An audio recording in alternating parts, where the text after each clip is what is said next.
Hi, my name is Jeremy. I'm not a doctor, I'm not a health professional. I talk about anxiety disorder based on my psychology background and my cognitive behavior therapy certificate from CBT Australia. Ako po ay may simptomas pa rin ng COVID. Okay, Sunday ngayon. So sana mag-choir. Kaso may COVID ako, so hindi pwede. Anyways, good morning. Okay? Maganda ang isa-share ko today.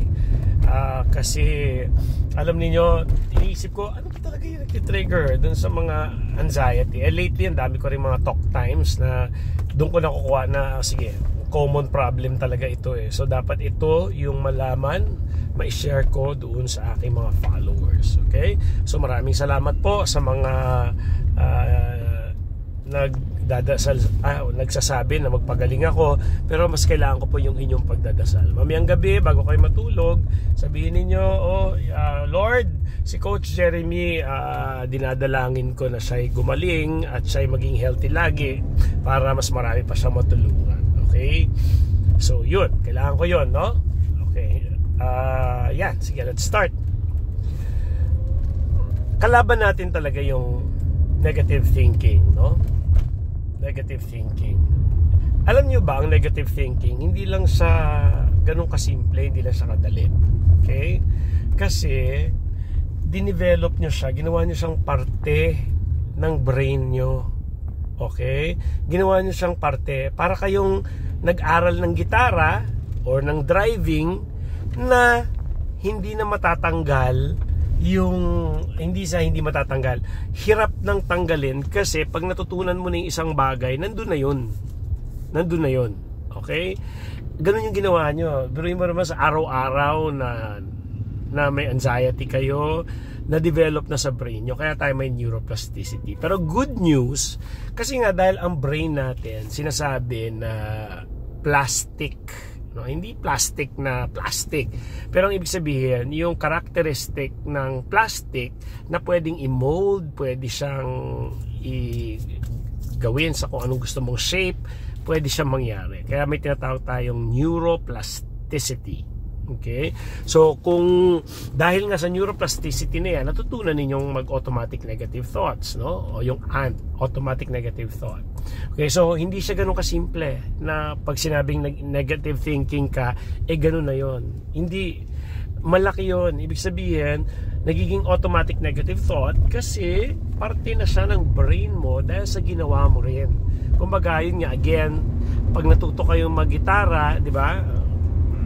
Nandun na yun sa utak nyo, hindi nyo agad mawawala yun unless tumigil kayo ng ilang taon, hindi nyo talaga hinawakan yung gitara, hindi na kayo nag-isip tungkol sa gitara, lumiliit ngayon yung learning na yun, no? Or driving ng bike, for example, or ng roller skates. Dati nag-ice skating ako tsaka roller skate eh. Ngayon kung marunong ako, ilang taon na, yun yung sinasabi ko na maaring marunong ako, pero kailangan ko muna siyang, kumbaga, sundutin para bumalik yung alaala ko. So gano'n. Ibig sabihin, maaring matumba ako sa mga una, pero dahil nasa utak ko yun, then I think kaya kong ibalik agad yung learned skill ko na mag-skate or mag-ice or roller skate, no? So gano'n siya. Kala kasi natin simple lang eh, no? Hindi, nandun na yon. So kailangan sanayin ninyo. Halimbawa, ito yung pinaka-application sa inyo. Sinanay nyo na wag nang lumabas kasi natatakot kayo, nag-iisip kayo ng mga kung ano-anong mali, no? Na in reality, yung hindi nyo paglabas o yung pag-iwas ninyo sa mga kinakatakutan ninyo, yun ang nagpapalala sa inyong anxiety. Okay? So, pinapatunayan nyo kasi sa brain na kapag lumabas kayo, magiging anxious kayo. Dapat yan, patunayan mo sa brain mo na, sige, lumabas ka, naging anxious ka, pero hindi ka namatay. Hindi ka na stroke, hindi ka na heart attack. So, dapat it should be a lesson for you every day kasi kailangan mo i-train yung utak mo na sasabihin mo na, lumabas ka kanina, nagpanic attack ka doon. Ano nangyari sa'yo? Namatay ka ba? Na-stroke ka ba? Na-operahan ka ba? Nabulag ka ba? Napilay ka ba? Natanggalan ka ba ng daliri dahil sa panic attack mo? Hindi. So gagawin mo na naman ulit. nagpanik ka na naman. Sasabihin mo naman sa sarili mo, ano nangyari sa'yo? Na-stroke ka ba? Na-heart attack ka ba? Natanggalan ka ba ng organ? Na-operahan ka ba? Nabulag ka ba? Hanggang sa, paulit-ulit mo sinasabi yon, hanggang sa sawang-sawa ka na marinig sa sarili mo yon, na pati yung katawan mo ngayon, tuwing lalabas na, wala ka nang pakialam, hindi ka na natatakot. Kasi nga, paulit-ulit, sinanay mo yung utak mo na ganon. Kaya importante po na dapat isinusulat ninyo yung experience ninyo, i-journal nyo, kasi kung hindi siya babaon sa learning, hindi siya babaon sa pag-iisip. O kaya naman dapat gawin nyo siya araw-araw sa loob ng isang buwan, araw-araw. Kaya sa grocery kung gusto nyo, pero dapat araw-araw para ayan, okay, para kahit hindi nyo man isulat, at least araw-araw nyo ginawa. So, kumbaga na-record sa utak ninyo. Pero gano'n. Pero kung hindi nyo gagawin yon, good luck. Sorry po. Scientific yung sinasabi ko. No? Ayan ang tamang way kung paano i-manage ang anxiety symptoms. Yan po.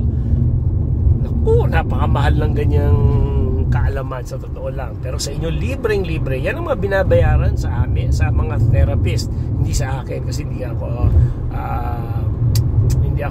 practicing psychologist. Pero again, I do talk time. Hindi ko sinasabing talk therapy. Parang coaching lang yung ginagawa ko. Pwede kayong kumontak sa akin sa Anxiety Disorder Philippines sa Facebook. Doon kayo mag-message. Okay? Ngayon, kung gusto nyo libre, pwede nyo nang panoorin yung video ko. Malaki na yung matutulong sa inyo doon. Okay? So, ayun. No? Nung isang araw, may naka-talk time ako. Ang sabi niya, sabi daw nung nanay niya sa kanya, ako anak, hindi ka nagtutulog, baka ma-stroke ka. Number 1 yun. Pangalawa, yung pinsan niya namatay, 20 plus lang, na cardiac arrest. Kinabahan na naman siya, sabi niya. So, una, sabi kong ganun, una, saan nang galing na kapag hindi ka natulog, masustroke ka? Kasi alam nyo tandaan ninyo, ang dami nating naririnig sa buhay natin ng mga kung kani-kaninong galing na tao na isang matandang lola na wala namang alam sa science, at sinabi niya, nako, gaya nung ito pa, saan niya rin ang galing. O sana hindi ka ma-offend, pero maganda kasing sample to para sa lahat. At maging mo rin to, reviewer mo, no?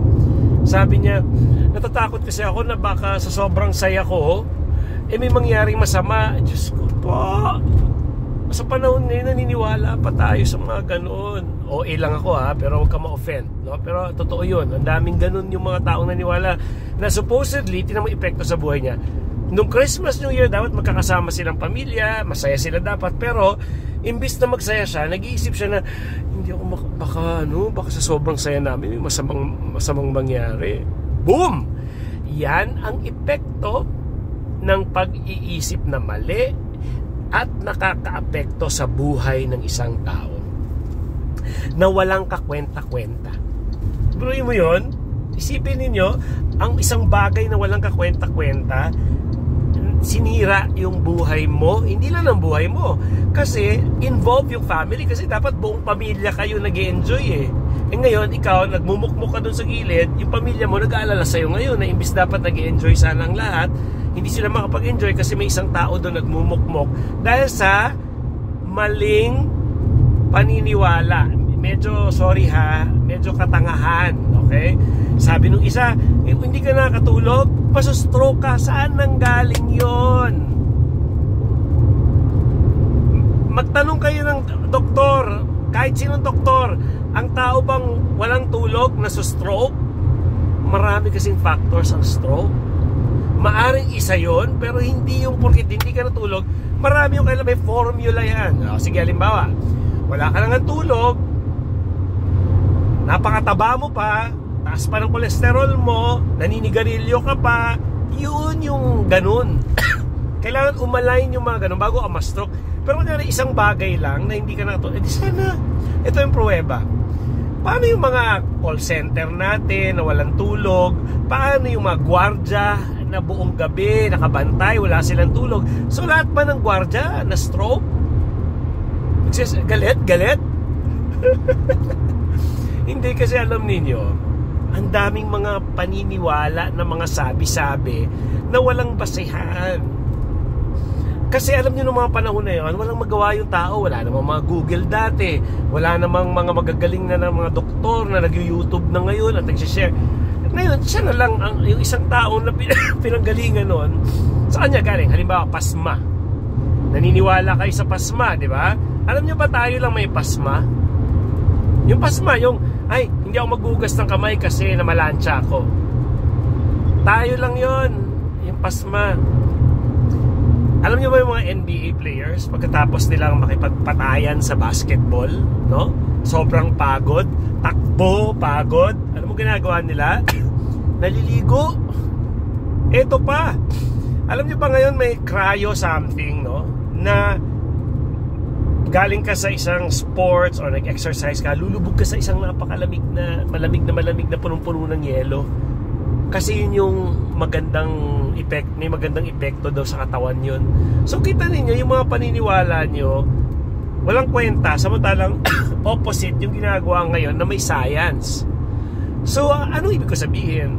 Bago po tayo maniwala sa mga sabi-sabi, mag-isip po muna tayo. Makabago na yung panahon ngayon. Lalo ko yung mga tipong yun na nga, yung idea na hindi ako pwede maging masaya kasi may mangyayaring masama. Wag po, wala pong ganun, ha? Sabi ko nga sa kanya, sige, patunayan mo sa akin. Bigyan mo ako ngayon ng isang sitwasyon, o kahit dalawa na lang, sa buong buhay mo na naging masaya ka tapos may nangyaring masama. Isip siya, wala. O kasi pati kayo ngayon. O sige, isulat nyo dyan. Bigyan nyo ako ng, kasi kung totoong ganun yon, dapat tuwing masaya kayo may nangyaring masama. O bigyan nyo na lang ako kahit dalawa na lang, isulat nyo dyan yung totoo, ha. Pero kung yung tipong gusto mo lang i-prove na mali ako, kahit anong gayong bobo pa rin yung tingin ko doon, okay? Mali ka pa rin kahit gusto mo i-prove yun. Kasi may sitwasyon din naman na ikaw mag-a-adjust doon sa itatahi mo, itutuhog mo, talaga bang masaya ka? Tsaka anong klaseng level ng kasayahan? Kaya mo bang sabihin na dapat yung saya kailangan 10 out of 10 bago may mangyaring masama? Pero kung masaya ka lang, halimbawa 3 lang, walang mangyayari. So ang daming pwede mo tanungin na nangyayari pa talaga yung katangahan na yan. Sorry, ha, alam ko, pasensya na kayo kasi masama yung sinasabi ko, may katangahan, gano'n. Pero gusto ko lang kayong pukawin, gisingin sa mga maling paniniwala kasi that will affect us every day. Pwede tayo maging anxious, gaya niyan. Ay, hala, sobrang saya ko ngayon. Nanalo ko sa loto, sobrang saya ko. Hala, baka mamatay nanay ko, baka mamatay tatay ko, baka... Wala pong ganun. Bakit? Diyos ka ba? Paano mo masasabi? May power ka? May manghuhula ka? Kaya mong gawin yun? Okay, ha? So ngayon, sinasabi ko, i-apply nyo rin to, hindi lang doon sa idea na yon. Ibig sabihin, napakarami pa. Yung simpleng pasma. Parang, asawa, hindi kita mapaplansyahan ng damit ngayon kasi, hindi ako makakaligo ngayon kasi namalansya ako. Katabi nung si asawa mo, bahong-baho sa'yo. Baho na to asawa ko. Kaya pala hindi naligo kasi yung utak niya papasma daw siya kasi namalansya siya buong araw. So ngayon, itong lalaki na to, ang trabaho nung asawa niya, planchadora, o di nawalan na ngayon ng gana yung lalaki. Itong lalaki ngayon, naghanap ngayon ng ibang babae kasi hindi na ibibigay nung asawa niya yung ibibigay sa kanya. Sino may kasalanan doon? Dahil sa maling pag-iisip mo. Hindi lang ito sinasabi ko, ha, ang dami pa niyan. Sample lang ko kayo, nanay ko mismo. Pero si mama kasi matanda na yun, 89 talaga yun. So hindi ko na siya masisisi kasi wala siya sa bagong panahon. Ang nanay ko, kapag bumabagyo, kumikidlat, tinatakpan lahat ng salamin sa bahay. Sabi ko, bakit? Kasi anak, yung kidlat baka tamaan yung salamin. Pero matagal na yan. Sabi ko, anong klase yan? Sabi ko, saan ang galing yan? Saan ang galing yung na yan? May nakita ka na, kasi syempre hindi, pag-argue siya, sinabi ko na lang, sige saan ka nakakita or na witness mo na yung kidlat pumasok sa bahay? Wala naman, anak. O kahit kapitbahay na lang na naka-experience, no? O kahit sino, yung narinig mo saan yan? Wala. O saan ang galing yan? Anong pruweba? Tsaka una, kung sa science, ang kidlat ni mo pasok sa bahay. Nangyayari lang siya. Wala siyang mata, wala siyang utak. Hanapin niya pa na saan yung loob ng bahay. At hanapin mo ba niya kung saan yung salamin? Walang ganun, no? So ayusin natin yung mga pag-iisip natin. Yung pasma na yan, solid na solid sa Pilipino yan eh. Tayo lang po may pasma. Pero yung mga doktor, alam na nila yan. Kung kausapin yung doktor, tanong nyo, Dok, may pasma ba? Kahit yung doktor, kasi doktor nga siya, sabi niya, tapos tanong mo, bakit yung mga NBA players naliligo pagkatapos maglaro? Kung tatanga-tanga rin yung doktor niya, ako, nakakaya pag sumagot yung doktor ng oo. Okay? Sabihin, absent siya nung ano na yan. So yun so ngayon, talagang ma-anxious ka kung yung negative thought mo walang basis. Porkit narinig mo yung kapitbahay mo yung chismis, nabaliw yung kapitbahay nila dahil nag-aaway sila mag-asawa lagi, binubugbog ng asawa, yung babae, yung lalaki binubugbog. Ngayon, baliw. So, anik sabihin nun? Ano nangyari? Anong ginagawa ng lalaki? Ba't niyo nasabing baliw? Hindi niya rin daw alam kasi kwento lang sa kanya. Pero siya apektado. Natatakot siya na baka daw mabaliw siya. O anong base yan nun? Parang ano yan sa pelikula? So hindi lahat ng iniisip ninyo at masagap ninyong makita, mapanood, kwento ng kapitbahay. Yung kwento ng kapitbahay na yun, tatanga-tanga rin yung nagkwento nun na o kaya siya naka-experience, mas mo nakita niya kunyari isang beses nangyari at nagkataon. Basihan na ba ng science yan? Hindi po. Kailangan po libo-libo munang mangyari bago ma-prove na okay, oo nga. Halimbawa ako, saan ako nakita nun? Yung sa mga Avatar, napapanood ko yun. Sa Life of Pi, napanood ko rin yun. Yung sa dagat, yung kapag umapak ka sa tubig, umiilaw yung tubig, nakala mo magical talaga. Na-experience ko yun, totoo pala talaga yun. Plankton yun eh. Yun yung pagkain ng mga balyena. So pag ginalaw mo yung tubig, neon, blue, ang ganda. Ako na-experience ko mismo yun. Nandun din sa mga pelikula, pero ako na-experience ko siya mismo. At hindi lang ako mag-isa, marami kami. And it's a fact. So ganun, kailangan may experience mo, nakita mo, sa mata mo. Ngayon may mga bagay-bagay din, halimbawa na kahit nakita mo, at ito sample lang ko kayo ha. Nakita mo mismo, ako mismo nakita ko rin. One time, lasing ako siguro, nagising ako na madaling araw, umihi ako, sumilip ako dun sa bintana sa banyo, nakita ko dun sa pader yung mukha ng demonyo. Talagang sabi ko, hindi, mukha talaga ng demonyo eh, nakangiti, ganyan, kasi pangil pa. Mukha talaga, hindi ako maalis talaga doon. Ayan o, linaw-linaw, ganyan, linaw-linaw. Ayan, nakikita ko yan ha, linaw-linaw, mukha talaga ng demonyo. Asya, the following day, tinignan ko yung lumot sa pader na hindi na nag-perfect nung gabi na yon sa buwan, sa ilaw somewhere, na pag tinutukan mo siya, pero in reality it was just a lumot. Pero ito, tingnan mo, kahit nakita ko yung mukha ng demonyo, nakita ko mismo, masasabi ko nakita ko, may rason, lumot. Another one, ito hanapin nyo, lalo yung mga nasa probinsya, yung mga hindi ko kayo masisisi, ako rin tatanga-tanga, okay? Alam niyo yung tiyanak sa mga bukid, yung mga ganon. Alam niyo ba, hayop na yan? Buong buhay natin nagkukwento na huwag tayong dumaan dyan kasi may ano dyan, may tiyanak dyan, may tiyanak. Susme, nakita ako ng post sa TikTok, yung palaka, hanapin niyo yun, yung palaka, tunog niya sanggol. Sabi ko lang niya, kita mo, dahil bobo tayo, hindi na alam na palaka pala yun. Pero hindi kayo maniniwala talaga. Kabusis talaga nung palaka yung sanggol. Kabuisit. Talaga yung palaka ganun, talagang uwa ng baby. Ayun, hindi ko makuha eh. Pero ganun. Siyempre tayo mga taga-probinsya, wala naman tayong National Geographic, wala naman tayong mga internet dati, galing sa matanda, may tiyanak dyan, okay, dadaan dyan. So ikaw, anxious ka, baka may tiyanak dun. So naapektuhan na yung buhay mo. Kaya pala naman, palaka. Naniniwala ba kayo sa akin? Hanapin nyo, meron. Ay, nako. Papuputol ko daliri ko pag hindi totoo yung sinasabi ko. Kahit ngayon maghanap kayo, search nyo, halimbawa, frog that cries like a baby. O kaya, ewan ko kung pwede siya sa Tagalog. Palakang katunog, iyak ng bata. Hanapin nyo yun sa internet. Magugulat kayo. O, so ikaw, totoo naman kasi talaga may batang tunog eh. Kaya pala, palaka lang. O ngayon, tingnan nyo yung idea. Kung ikaw yung taong naniniwala dati na may tiyanak doon sa farm o sa field dun sa palayan na yon, nung hindi mo pa alam, syempre may narinig ka umiyak na bata, totoo nga may tiyanak, takbo tayo, ganun yun. Ngayon yung buong barangay umiiwas na doon kasi lagi talagang naririnig eh, hindi mapagkakaila naririnig. Syempre lahat kayo takot, no?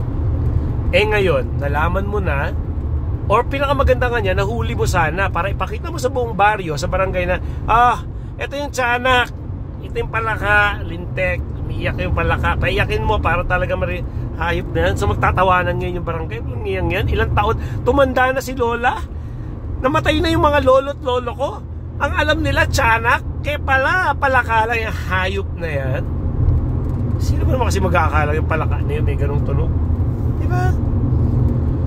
So anong take away nyo dito? Ang take away nyo dito, ito pa, dagdagan ko pa. At hindi porket nararamdaman ninyo ay danger. O ito na lang, katibayan. Ilang taon nyo nang na-experience yan. Ilang araw-araw, ilang taon. So, kaya nyo bang i-prove sa sarili ninyo na yung tuwing nararamdaman ninyo, yung mga simptomas ninyo, ay kayo ay nasustroke, namamatay, naoperahan, na kung ano-ano, nahimatay, na nabaliw, na kung ano-ano pa sa mga nakaraang taon, buwan sa buhay nyo. Pero ngayon, ganun ka ulit. Hindi mo nakalimutan mo na ba na ilang taon ka ng ganyan, hindi naman nangyayari yung mga kinakatakutan mo. Therefore, hindi porket nararamdaman ay may sakit ka na, or mamamatay ka, or delikado ka, or you're in danger. Nagsasermon. Diba? Kaya, so anong gagawin ninyo? So bago kunyari makaramdam kayo, anxiety. Kasi ganito yun eh. Tingnan nyo, pag nag-iba kayo ng isip, mag-iiba rin naman yung feeling, nawawala. Pero malalaman ako pag totoo yan, kunyari buong araw talagang masakit yung ulo mo. Alam mo yun eh, buong araw talagang masakit ulo mo. Hindi mo na pwedeng yan. Pumunta ka na doktor. Kasi talagang may sakit ng ulo eh. Okay? Pero kunyari, halimbawa, yung hirap mo sa paghinga. Yung hirap mo sa paghinga, yung parang nalulunod ka na, yung talagang totoong kasi yung hirap, yung anxiety na hirap sa paghinga, parang humihinga pa rin naman, pero parang hindi lang maabot yung hininga. Compare dun sa talagang hirap, hindi makahinga na parang kang sinasakal na, iba yun. Iba ang pakiramdam na isang hinihika sa isang anxiety na parang hindi ko maabot yung hininga ko. Pero may hininga pa rin siya. Iba yun. Kasi pag hika talaga yung talagang naninikip yung mga airways. No? So yun talagang ramdam na ramdam mo talaga yun na hirap ka talaga huminga talagang yun. So ngayon, papansinin mo sarili mo. Pero na-confuse ka pa kung hindi ko alam kung masakit ulo ko. Ibig sabihin, hindi masakit ulo mo. Utak mo lang gumagawa. Kasi ang masakit na ulo, ramdam talaga yun na sakit. Parang gusto mo iumpog yung ulo, parang sakit sa ipin. Pag sakit sa ipin, talagang sakit sa ipin yun eh. Hindi mo pwedeng, hindi ko alam kung masakit yung ipin ko, hindi.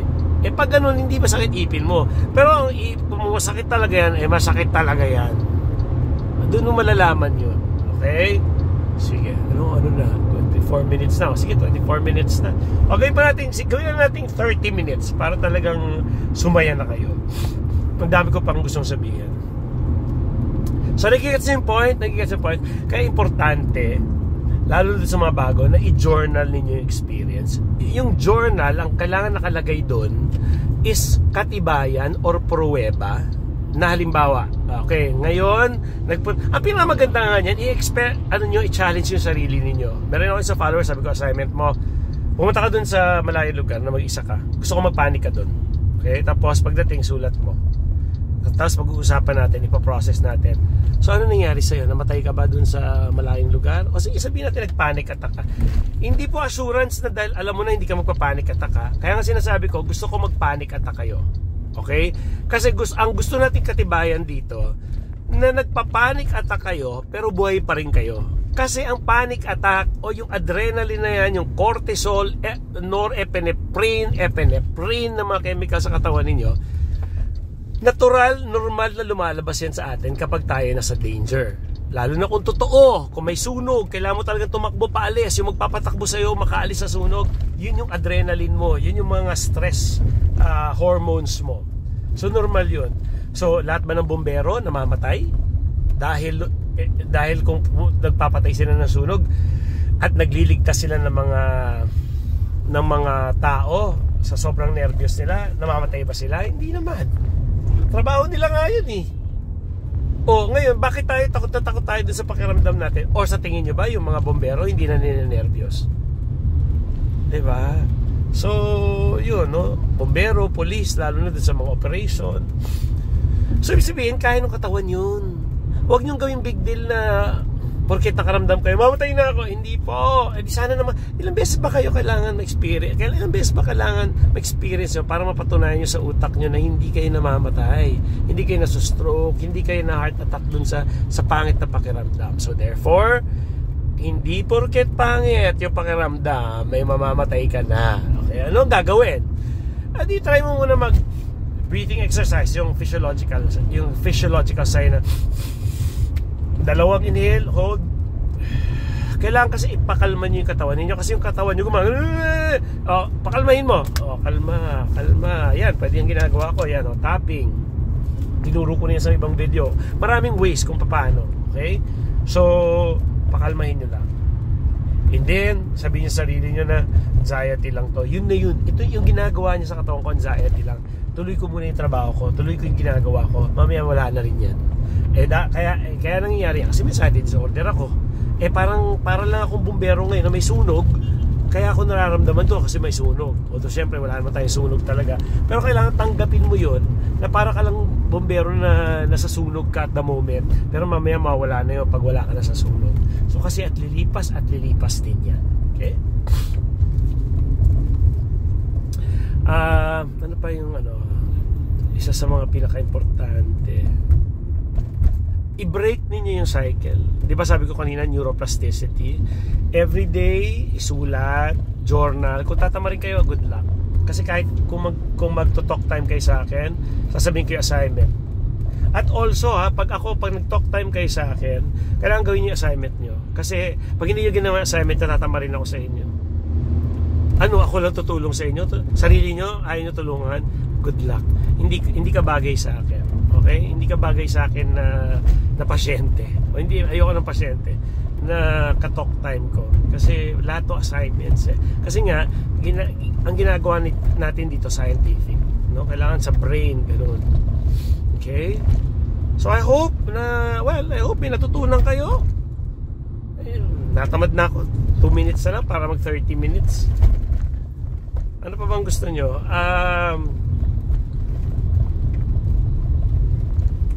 Pagdasal nyo na lang ako. And thank you guys. Also, kailangan diagnose kayo ng doktor ha. Diagnose kayo ng doktor, hindi pwedeng hindi. That's it. Kung may tanong, I love your comments, no? Mag-comment kayo. Natutuwa ako kasi na-inspire ako. Mas ginaganahan akong gumawa ng mga videos kapag kayo ay nagko-comment. I like that. Sayang kulang-kulang 2 minutes. Nandiyan pa ba kayo? Bigla ako may sasabihin na importante. Pag umalis na kayo, good luck. Okay, yung gamot, no? Kanina babalik ka lang. Hindi po ito gagaling sa gamot lang. Gagaling ang anxiety and even depression with a talk therapy. Kailangan magkaroon kayo ng kaalaman, ng knowledge. That's very important. Kung umaasa kayo na tingin nyo may isang gamot lang nagagaling, hindi. Ang perfect formula for management or cure is gamot doon sa mga hindi functional na. Kailangan talaga ng gamot dyan. Or pwede ring Kung kaya mo naman, pwedeng walang gamot. Pero importante is yung kaalaman na gaya niya, sinasabi ko sa inyo, hindi dangerous yung symptoms. Dahil alam mo yon, nalilesen yung panic. Pero kung mag-umpisa ka pa lang, siyempre nakakatakot talaga yung mga symptoms. Imagine mo, nahirapan ka. Kaya naman, makakatulong yung assurance ng doktor na sabihin sa inyo, wala kang sakit. Ang ganda ng lungs mo, ang ganda ng puso mo, tsaka bata ka pa, imposibleng magkasakit ka. Yung pagbibigay sa inyo ng assurance na yon, yung idea na yon, then nakakatulong yun na, so totoo nga, anxiety lang to. Kasi kadalasan, ang isipin mo, hindi, nagkamali lang tong doktor na to, may na-miss out lang to.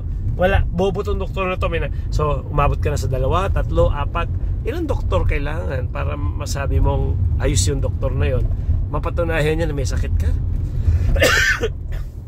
Kasi yung hinahanap mo, hindi ganun. Umpisa pa lang, aral na mga doktor yan. Ayan na, lumalabas na yung aking ubo. Okay? So with that guys, maraming salamat. Bye!